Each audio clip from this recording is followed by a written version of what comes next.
Today I will be ranking the albums by Dokken. I have 12 albums to talk about. I will just be covering the studio albums, not including the different versions of the same album, as there are a few instances of this. I will be doing this in the worst to best format, as that's what you all chose in my poll, which I put up on my community tab. So let me just jump right into the ranking. Coming in at number 12 is Shadowlife from 1997. This is their 6th studio album, released on April 15th through CMC International. This was the album where they went full alternative rock. The album still has that classic lineup of Don Dokken, George Lynch, Jeff Pilson, and Mick Brown. This one is not that good. They recorded an album that was leaning towards alternative rock 2 years prior to this, called Dysfunctional. That one was a lot better. I'll be talking about that a little later. But this one kind of went too far in terms of the alternative sound. This is also the last album to feature George Lynch. And the opening track, Puppet on a String, has this grungy alternative sound, kind of reminding me of the band Filter. Cracks in the Ground has an alternative and psychedelic sound, which was similar to Soundgarden's Down on the Upside album. Sky Beneath My Feet tried to capture that mid-90s Soundgarden sound, but they didn't quite match it. And then there's a track called Hello, where I felt they were trying to sound like Korn. There's an acoustic track called Convenience Store Messiah, which is in the style of a band like Days of the New. On that track, they're trying more for like the psychedelic grunge. And then there's a song called Sweet Life, where they're going for this facelift era Alice in Chains sound. Overall, usually somebody who defends bands when they go grunge, but I think this one really didn't work out for them. So it's not unlistenable, but it comes in at the bottom. And number 11 is Heaven Comes Down from 2023. This is the 12th album and the first album after an 11-year gap. This album has Don Dokken on vocals, John Levin on guitar, and 2 new members, Chris McCarville on bass and Bill Zampa on drums. So I did a review on this one last year. It's not too bad. It's a little more laid back. And I would say you also notice that Don Dokken can't hit the same high notes as he did before, but that doesn't really affect the quality of the album. The opening track is called Fugitive. It's a mid-paced rocker. They get a little bit heavier on the next track called Gypsy. That has more of that 80s glam and metal sound. John Levin plays some really cool guitar riffs on the next track called Is It Me or You? Then there's a track called Just Like a Rose, which has a pretty nice hook and chorus. There's a ballad called I'll Never Give Up. It doesn't sound more reminiscent of the sound from the 80s. And then a harder rocker called Saving Grace. And then another track, Over the Mountain, which is not the Ozzy Osbourne song, that had a nice hard rock sound. And another track called Lost in You, which had more of that 80s sound. And then the last track is called Santa Fe. It's a soft acoustic song talking about how he's moving to Santa Fe. Possibly, it's a little different, a little more laid back. But despite the issues with the vocals, I think it still holds up pretty well. But it comes in at number 11. And number 10 is Hell to Pay from 2004. This is the 9th studio album, released on June 13th, produced by Don Dokken himself. And this is the first album with the lead guitarist John Levin, who would be the guitarist on all subsequent albums after this. It's another album that has a lot of different styles used on it. So the opening track, The Last Goodbye, has some of that psychedelic hard rock. Don't Bring Me Down is a heavier and faster track. Then we got some of those dark alternative ballads. So we have one of those called Escape, and then a track called Haunted, where they play some of that blues rock. It's kind of like that glam of the early 90s. And then Prozac Nation is like mid-90s alternative rock, something along the lines of Collective Soul or Saigon Kick. Then another country-influenced acoustic ballad, Care for You. Then they get heavy again, Better Off Before. Then another ballad, Still I'm Sad. And then there's a song which reminded me of like that 2000s radio rock, like Matchbox 20, and that's called I Surrender. Then another one, Letter to Home, sounds like some psychedelic Beatles. So as you can see, there's a lot of different stuff going on here, but I think it's a pretty solid album. It's just kind of like a little all over the place, but I think I would say I'm going to call it like a well-rounded album. That's what I'm going to call it. At number 9 is A Long Way Home from 2002. This is their 8th studio album, released on April 23rd, 2002 through CMC International. So this one has John Norum. He was the guitarist of Europe. And this has a new bass player, Barry Sparks, and he's replacing Jeff Pilson. So they do a cover song of the Yardbirds' Heart Full of Soul. I think they're trying to go a little heavier on this album in general. There are times when they sound a little bit like nu metal, given it was released back in 2002. So we got the opening track, Sunless Days, has heavy riffs, the melodic vocals of Dokken. Then Little Girl has more of that alternative 90s sound. And Everybody Needs to Be With Somebody has kind of like an indie rock vibe. And then the next track, You, they're going for like this Alice in Chains sound. And then there's a soft acoustic song called Goodbye My Friend, it has some piano playing. Then there's Magic Road, nice heavy and light balance in that one. And then another piano and acoustic guitar ballad called There Was a Time. And then possibly the heaviest song they ever recorded, which is called Under the Gun. And then they have another acoustic ballad. This is another well-rounded album, a lot of variety. They go in a lot of different directions in this one, but I think it works out very well. So it's not too bad. So that's why I have it in at number 9. And number 8 is Erase the Slate from 1999. So this is the 7th studio album released on June 15th through CMC International. And this one has Reb Beach of Winger on guitar, and the only album with him on that. And the last album with Jeff Pilson. This one still has a little bit of that alternative rock sound. It was released in 1999. But I think they dialed it down a bit.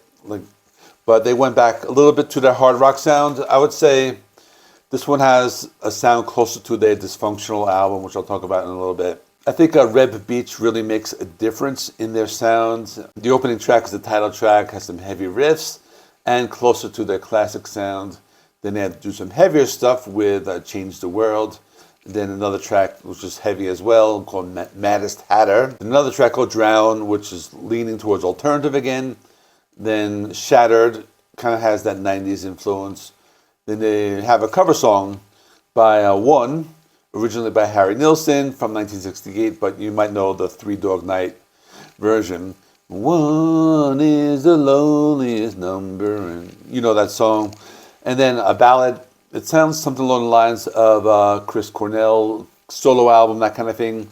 Jeff Pilson does some really good bass playing on a track called Voice of the Soul. And there's a song that's a very unique track in the Dokken discography because it's called Crazy Mary Goes Round and it has Mick Brown on lead vocals. I think it might even be the only Dokken song with somebody else on lead vocals. If I'm wrong, you can correct me. We also have a song called Haunted Lullaby. That's a little more, sounds like classic Dokken. So this one is actually pretty good.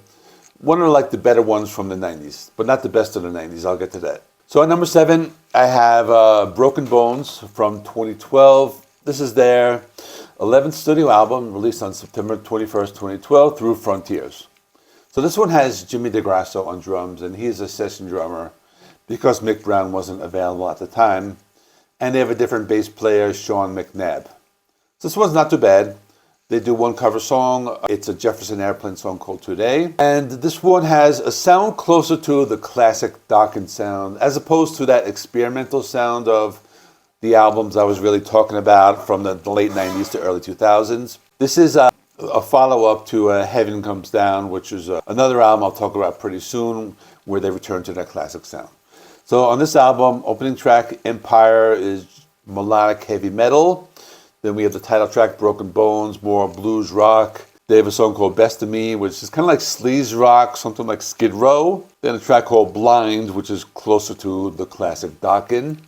Then a track Waterfall, which is straightforward rocker. And then a song called Victim of the Crime, which is more classic heavy metal with some darker tones and a little bit of an alternative sound.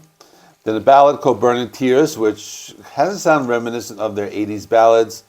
Then another song, For the Last Time, another mid-paced 80s style rocker. And then we got another similar song, Fade Away, kind of more of like an 80s kind of semi-ballad, and then a Middle Eastern flavored hard rocker called Tonight. Overall, pretty decent album. It's a later day album, and it's a little closer to their 80s sound on this one. So now for number 6, and this one might be a little controversial, but anyway, Breaking the Chains from 1983, their debut album.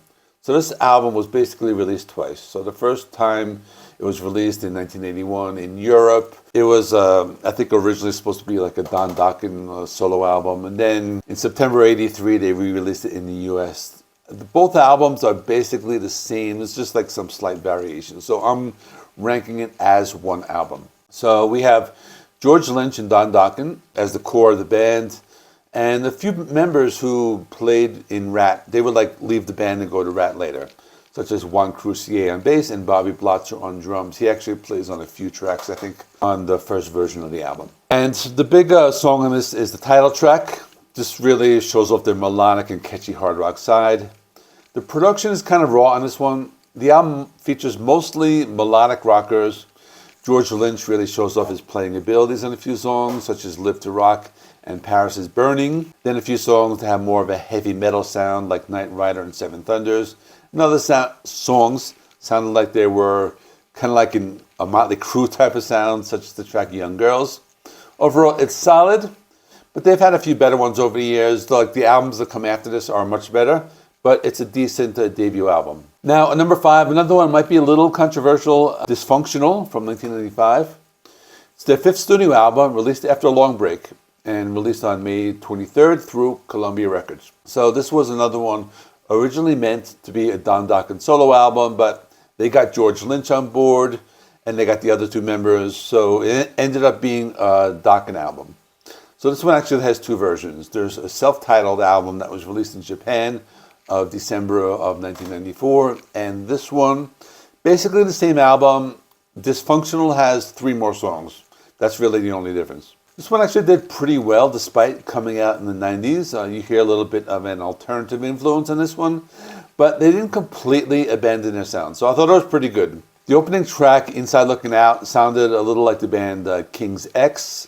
Then Hole in My Head was a mix of those heavy riffs and vocal harmonies, similar to what Saigon Kick was doing back then. There was this Beatles-esque ballad called The Maze, a blues rocker, Too Hot to Fly, an acoustic ballad, Nothing Left to Say, and Shadows of Life, which sounded like a mix of traditional Dokken with some of that 90s sound mixed in. A couple more ballads on there, like Sweet Chains, and then George Lynch really plays some like Van Halen-esque guitar playing on a song called Lesser of Two Evils, and then they do a cover song of Emerson, Lake and Palmer's From the Beginning, which is actually a pretty decent cover. I thought they did a good job of it. It's alternative, it's kind of grungy, but I think they did it very well. So for that reason, I have it up here at number 5. Now, at number 4 is Lightning Strikes Again from 2008. This is their 10th album and released on April 8th of that year, and the second album with John Levin on guitar. And this is the last to feature Barry Sparks and drummer Mick Brown. This is the most Dokken-sounding album of their later period. John Levin really does a good job trying to emulate like George Lynch's style. So as a whole, this album sounds a lot like their albums of the 80s. So we got the opening track, Standing on the Outside. Sounds like it could have been off an album like Lock and Key. Give Me a Reason. It's a power ballad. Sounds something along the lines of like their Dream Warrior song. Then the song Heart to Stone, another mid-paced rocker with some cool lead guitar work by John Levin. A song called Disease shows off their heavier side and some bigger riffs. Then the middle of the album is the power ballad I Miss Your Smile. Then another classic sounding song called Oasis with some great lead guitar work. And then another song, Point of No Return, which is a mid-paced rocker.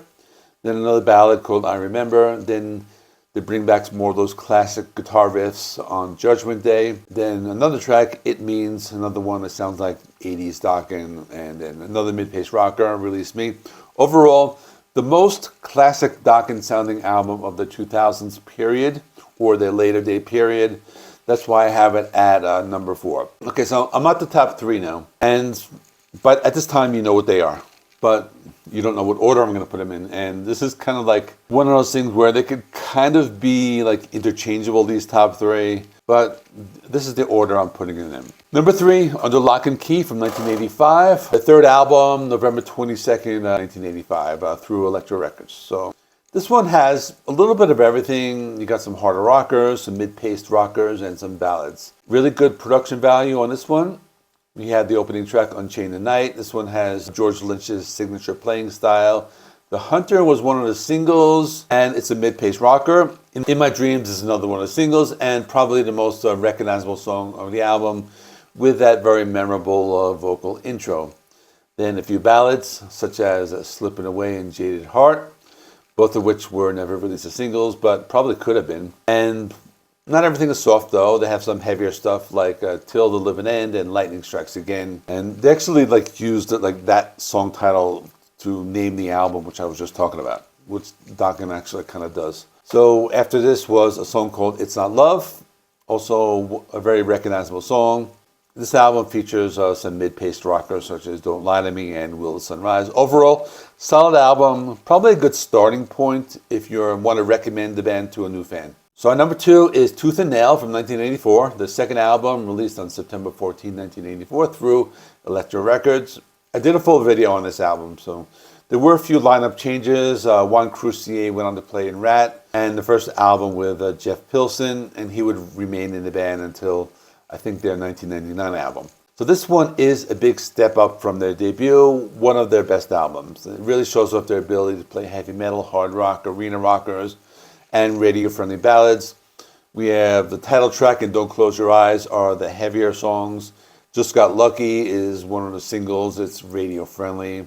When Heaven Comes Down, just straightforward metal, but very catchy, sing-alongable metal. Into the Fire, another one, very representative of the 80s sound. And the first power ballad called Alone, which is a very well-known song. Overall, one of the best albums, and this is the beginning of that trilogy of albums that are solid. It was almost number 1, but I kind of thought about it, and the one album I like a little bit better is Back for the Attack from 1987. Their fourth studio album, released on November 2nd, and through Elektra Records, and this is their last studio album of the 80s. They're going to take a big break after this. It's going to be about like 8 years or so until they release Dysfunctional. It's a solid album. You got a mix of ballads, rockers, and a classic instrumental, and I think that's the one that kind of like puts it at number 1. We have Kiss of Death that shows up the heavy metal side, just killer riffs by George Lynch. Then the melodic track Prisoner, then a straightforward rocker Night by Night, and then another album track Standing in the Shadows, another one that's very representative of the sound. Then we got some really cool, like well-known songs like Heaven Sent, a melodic rocker, and then Mr. Scary. I believe they're only instrumental. If I'm wrong, correct me. But one of the best instrumentals of the 80s. It's dark, it's heavy, shows off George Lynch's guitar abilities. And there's actually a better version from an album called Beast from the East, which is their live album released in 1988. Which is, I definitely recommend. I'm not ranking that album, but I recommend like picking up that CD because it's one of the best live albums like ever, like from the 80s. Now, they follow this up with a few glam rockers, So Many Tears, Burning Like a Flame, Cry the Gypsy, and the biggest song is Dream Warriors from the Nightmare on Elm Street 3 soundtrack. Overall, just a great album. So, that's all. If you want to hear the story behind Tooth and Nail, check out this video right here. And I'm going to go into details about everything that went into that album. In the meantime, thanks for watching. Please give this video a like. Helps me with the YouTube algorithm. Please subscribe if you have not already. I do rock and metal reviews, rankings, and more. Thanks for watching. See you in the next one.